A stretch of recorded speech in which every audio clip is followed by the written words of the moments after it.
ओम शांति। 2019 एनेड में हमने देखा कि अब तक हमने 3 विषयों पर चर्चा की।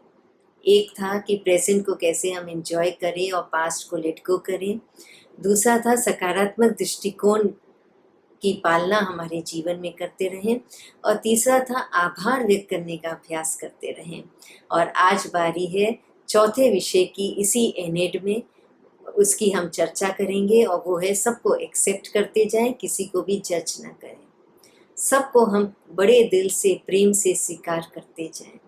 हम देखते हैं कि जिस भी व्यक्ति से हम मिलते हैं, चाहे वो हमारा हितैषी हो या ना हो, चाहे वो हमारे कितनी भी हमारे साथ दुर्व्यवहार करता हो या न करता हो, चाहे वो हमारी कितनी भी अपेक्षाओं को पूर्ण करता हो या न करता हो, लेकिन हर एक से कुछ ना कुछ सीखने को जरूर मिलता है ना। बकायदा कि हमारे मन के द्वार वो सीखने के लिए खुले हों।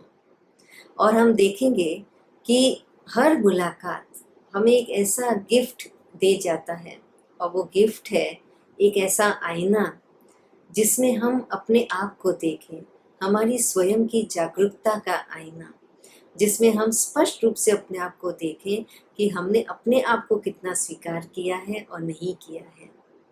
और अगर ऑनेस्टी से, ईमानदारी से हम इस आईने में अपने आप को देखेंगे, तो हम पाएंगे कि हम जो भी प्रतिक्रिया दूसरों के प्रति करते हैं, वो वास्तव में हम उससे दूसरे को परिभाषित नहीं करते हैं, उसको डिफाइन नहीं करते हैं, लेकिन हम खुद को ही डिफाइन कर रहे हैं, खुद को ही परिभाषित कर रहे हैं। उदाहरण के तौर पर मैं एक प्रैक्टिकल एग्जाम्पल आपको सुनाना चाहूँगी, जो अभी अभी कुछ दिन पहले ही किसी एक बहन ने मुझे अपना अनुभव बताया। उसने कहा कि उसके घर में उसके जितने भी मेंबर्स हैं, उन सभी मेंबर्स से उसकी हाइट सबसे कम है, और उसको इस बात का बड़ा दुख है। और एक दिन आगे वो ऐसे बता रही थी कि जब वो अपने फ्रेंड की बर्थडे पार्टी में गई, तो वहाँ उसको पता चला कि उसके फ्रेंड के घर के जितने भी मेंबर्स हैं, उनकी हाइट उससे भी कम है। और जब उसकी फ्रेंड की मदर ने उसको बड़े निराशा की टोन से कहा कि अरे तुम तो कितनी लंबी हो, तो उसको जरा भी उसका दुख नहीं हुआ, उसने उसको पर्सनली नहीं लिया। क्यों? क्योंकि उसने अपने आप को लंबा होना ये कभी फील ही नहीं किया, अपने आप से कभी एक्सपेक्ट ही नहीं किया। और दूसरा, वो ये कह रही थी कि यदि उसकी मदर लंबी होती, उसके फ्रेंड की मदर लंबी होती, और वो उसको कहती अरे तुम तो कितनी नाटी हो, इतनी छोटी हो, तो उसका मुझे दर्द जरूर होता। क्यों? क्योंकि उसको इस बात का पहले से ही दुख है कि वो बहुत ही छोटी है, बहुत ही नाटी है, तो उसने अपने आप को, इस बात को एक्सेप्ट नहीं किया था। तो जब हम एक्सेप्ट नहीं करते हैं, और जब हमें एक्सपेक्टेशंस नहीं होते हैं, दो बातें हैं। एक है कि हम एक्सेप्ट नहीं करें अपने आप को, तो हम डिस्टर्ब होते हैं। दूसरा, जब हम एक्सपेक्टेशंस रखते हैं तब डिस्टर्ब होते हैं। तो जब हम एक्सपेक्ट नहीं करते हैं, उसने एक्सपेक्ट नहीं किया कि वो टॉल भी हो सकती है, तो उसने उस बात को पर्सनली नहीं लिया। तो जहाँ एक्सपेक्टेशंस नहीं है, वहाँ पे दर्द, दुख नहीं है। और जहाँ पे एक्सेप्टेंस नहीं है, वहाँ पे दर्द, दुख है। इसलिए एक्सेप्टेंस जहाँ है, वहाँ दर्द, दुख नहीं है।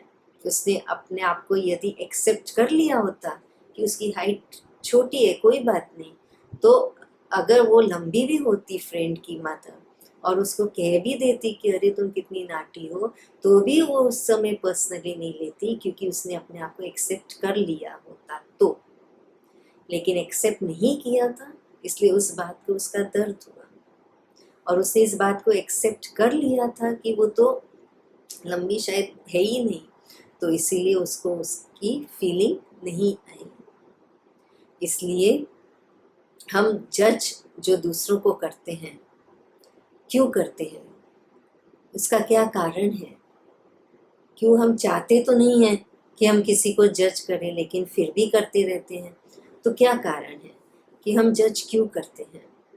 वास्तव में देखा जाए, या तो हमें ईर्ष्या होती है कि उसने इतना सब कुछ पा लिया जो आज तक मैंने नहीं पाया, और मैं इतनी मेहनत कर रही हूँ फिर भी नहीं मिल रहा है, तो हमें उससे ईर्ष्या होती है। तो इसलिए हम क्या करते हैं, उसकी कोई न कोई कमी देख करके उसकी निंदा करना शुरू कर देते हैं, उसको नीचा गिराना शुरू कर देते हैं, क्योंकि हम एक्सेप्ट नहीं कर पाते कि मैंने नहीं पाया तो उसने कैसे पा लिया। इसलिए जजमेंट करना शुरू कर देते हैं। दूसरी बात ये हो सकता है कि हमने जो गलत काम किया या हमारे से कोई जो गलती हो गई उसको हम जस्टिफाई करते हैं, उसको भी हम एक्सेप्ट नहीं करते। और जब वही गलती दूसरा करता है तो वहाँ पर हम उसको तुरंत ही पॉइंट आउट करेंगे, अरे ये ऐसा तुम कैसे कर सकते हो। मतलब कि यदि मैं लेट हूँ कभी, या मैं ट्रैफिक में फंसी हूँ और कोई गाड़ी जो है उसको क्रॉस करते हुए आगे बढ़ जाती हूँ क्योंकि मुझे लेट हो रहा है, तो क्या होगा, इट्स फाइन, मैं उसको जस्टिफाई करूँगी कि ऐसे मैंने क्यों किया, और उसको एक्सेप्ट नहीं करूँगी कि ये मैंने गलत किया। लेकिन अगर दूसरा उसी ट्रैफिक जैम में हूँ और दूसरा व्यक्ति मेरे गाड़ी के आगे आकर के चला जाता है तो कितना गुस्सा आएगा, तुरंत प्रतिक्रिया करेंगे। तो वो चीज़ जो मैंने अपने आप के लिए एक्सेप्ट नहीं किया, दूसरा अगर करता है तो तुरंत हम जजमेंट करते हैं ना ऐसा। मैं लेट हूँ, मैंने उसके लिए एक्सेप्ट नहीं किया कि मैं लेट हूँ, मैं उसको गलत एक्सेप्ट नहीं किया, उसको जस्टिफाई किया, पर दूसरा लेट होता है तो तुरंत जजमेंट करना शुरू करते हैं। तो हमारी जो गलती जो हमने स्वीकार नहीं किया उसको हम बाहर पे, वहाँ पे हम देख करके वहाँ पे उसको गलत कहते हैं, दूसरों में देख करके उसको गलत बताते हैं। तीसरी बात, कोई ऐसी हमारे संस्कार हैं या कोई ऐसी कैरेक्टरिस्टिक्स हमारे अंदर हैं और वो दूसरे में नहीं है। मान लीजिए मैं बहुत इंट्रोवर्ट हूँ और दूसरा व्यक्ति जिससे मैं मिल रही हूँ वो बहुत एक्सट्रोवर्ट है, वो बहुत ही बाह्यमुखी है, बहुत ही ग्रेगेरियस है। अब वो मुझे अच्छा नहीं लगता, तो मैं क्या करूँगी, तुरंत उसका ये नेचर देख करके कहूँगी अरे ये तो बड़ा शो ऑफ करता है। क्यों? अगर वास्तव में ऑनेस्टी से देखा जाए इसका कारण क्या है कि वो चीज़ मेरे अंदर नहीं है, और अगर मैंने उसको मेरे अंदर विकसित कर लिया, मैं भी अगर मिलनसार हो गई, बाह्यमुखी हो गई, तो फिर उसको मैं पॉजिटिवली लूँगी कि अरे ये कितना मिलनसार व्यक्ति है। तो अगर मैंने उसको अपने अंदर एक्सेप्ट किया तो बाहर भी एक्सेप्टेंस होगा, अपने अंदर ही एक्सेप्ट नहीं किया तो फिर बाहर भी एक्सेप्टेंस नहीं होता है। इसलिए अगर हम जजमेंट नहीं करना चाहते हैं, क्योंकि अक्सर क्या होता है कि हम ये नहीं चाहते कि दूसरे मुझे जज करें, हम उससे फ्री होना चाहते हैं कि दूसरे मुझे जज न करें, लेकिन हम दूसरों को जज करते रहे, इससे फ्री होना बड़ा मुश्किल लगता है।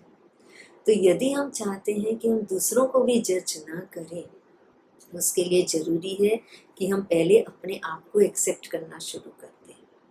इसलिए अगर हम जजमेंट नहीं करना चाहते हैं तो उसका एक ही मात्र एंटीडोट है, एक्सेप्ट करना, और शुरू करना है खुद से।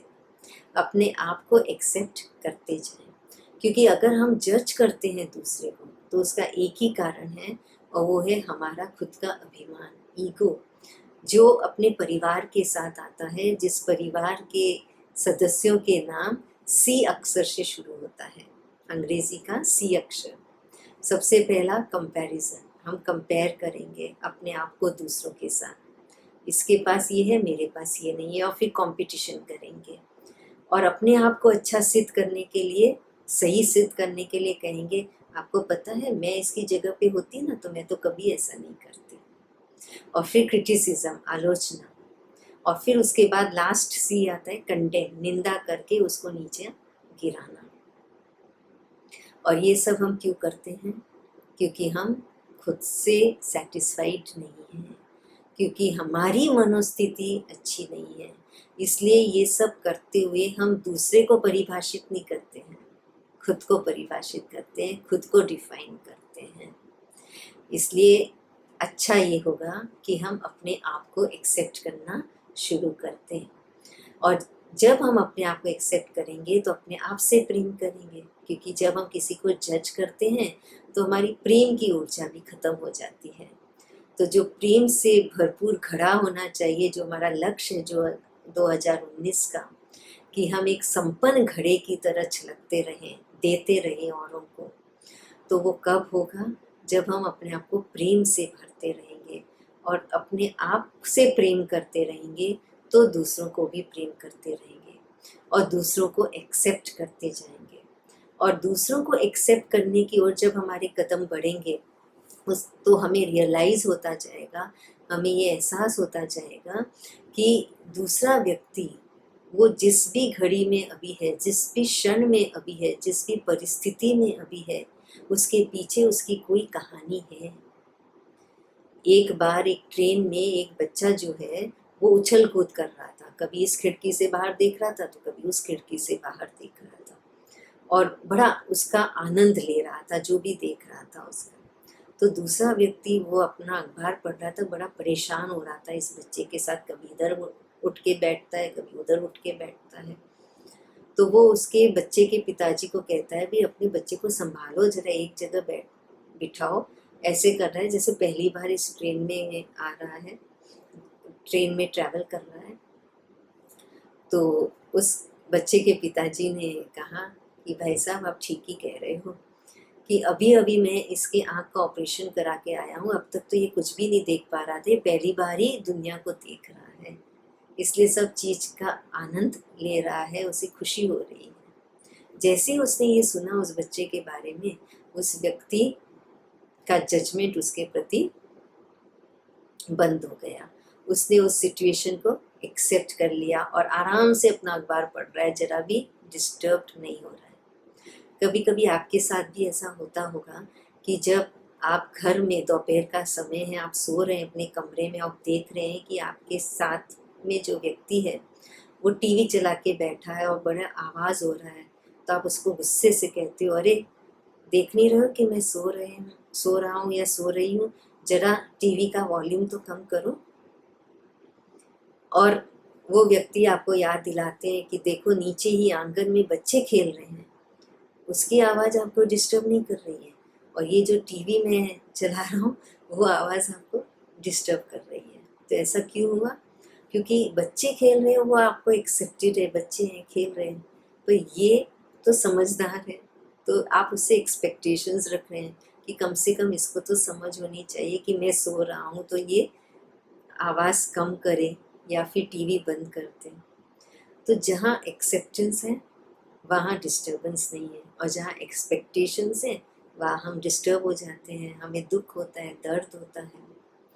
इसलिए जजमेंट, अगर हम चाहते हैं कि हम जजमेंट की आदत न करें, जजमेंट की आदत से फ्री हो जाएं, जो हम कहते हैं कि दूसरे हमें जज न करें उससे हम फ्री हो जाएं, तो हम भी दूसरों को जज न करें उससे भी हम फ्री हो जाएं। उसके लिए सबसे पहले तो खुद को एक्सेप्ट करना शुरू कर दें और दूसरों को भी जो है जैसे हैं एक्सेप्ट करना शुरू कर दें। उसके पीछे उसकी जो कहानी है उसको समझना शुरू कर दें। जैसे हमारी भी कोई कहानी हम बताते हैं ना, जस्टिफाई करते हैं ना, कि अगर हमसे कोई गलती हो जाए तो जस्टिफाई करते हैं, ऐसे ऐसा हुआ ना इसलिए ऐसा हो गया। तो दूसरे की भी जो गलती हो रही उसके भी तो उसके पीछे कोई कहानी है, उसको हम समझने की कोशिश करें। और साथ साथ हम ये भी, परमात्मा हमें बड़े खूबसूरती से बताते हैं कि ये पूरा संसार उनका बगीचा है। परमात्मा जैसे कि इस पूरे संसार रूपी बगीचे का माली है, और इस बगीचे में हर वैरायटी के फूल हैं, फल हैं, पत्ते हैं, पौधे हैं, और इसी की तो उसकी सुंदरता है। एक गुलदस्ता है, उसमें एक ही प्रकार के फूल हों तो क्या सुंदर लगेगा? उतना नहीं जितना कि उस गुलदस्ते के अंदर अलग अलग प्रकार के फूल हो, तो और ज़्यादा सुंदर लगेगा। तो डाइवर्सिटी में यूनिटी हो, उसका कितना इम्पोर्टेंस हो जाता है। इसीलिए ये संसार जो परमात्मा का बगीचा है, उसके हर फूल, हर पत्ते, हर पौधे को हम एज इट इज़ एक्सेप्ट कर लें, तो उनको एक्सेप्ट करना परमात्मा को एक्सेप्ट करना हो गया, उनको जज करना परमात्मा के प्रति उंगली उठाना हो जाएगा। तो ये ध्यान में रखें, तो हर एक को हम एक्सेप्ट करें कि हम सभी आत्माएं हैं, परमात्मा की संतान हैं। तो उसके लिए फिर से पहले अपने आप को एक्सेप्ट करें कि हम ये शरीर नहीं, आत्मा है। और मुझ आत्मा का निजी गुण है ही ज्ञान, पवित्रता, सुख, शांति, प्रेम, आनंद, शक्ति। और जब इन गुणों को हम अपने जीवन में एक्सेप्ट करेंगे, उनका स्वरूप बनते जाएंगे, तो जो भी हमारे संपर्क में आएंगे, जिससे भी हमारी मुलाकात होगी, उनको भी हम उसी आत्मिक स्वरूप से देखेंगे, उसी ओरिजिनल संस्कार से देखेंगे। और जब ओरिजिनल संस्कार से देखेंगे तो हम सभी परमात्मा की संतानें एक दूसरे को एक्सेप्ट करते जाएंगे, खुशी खुशी से एक्सेप्ट करेंगे। और जब एक्सेप्ट करेंगे तो खुशी भी बढ़ती जाएगी, हमारे अंदर एक दूसरे के लिए प्रेम भी बढ़ता जाएगा। और सबसे महत्वपूर्ण बात कि सब अलग हैं, सब डिफरेंट हैं, सबके ओपिनियंस अलग हैं, सबके ओपिनियंस डिफरेंट हैं, फिर भी सबके लिए रिस्पेक्ट बढ़ता जाएगा, जिसका ही हमारा अगला एनेट का विषय होगा, रिस्पेक्टिंग डिफरेंट ओपिनियंस। अलग अलग जितने भी सबके ओपिनियंस हैं, सबके डिफरेंट व्यू पॉइंट्स का हम रिस्पेक्ट कैसे करते जाएं, तो वो हम देखेंगे हमारे अगले वीडियो में। तब तक के लिए धन्यवाद। ओम शांति। आप सबको एक्सेप्ट करते रहने के लिए और जजमेंट नहीं करने के लिए बहुत बहुत शुभकामनाएं, बेस्ट विशेस। ओम शांति।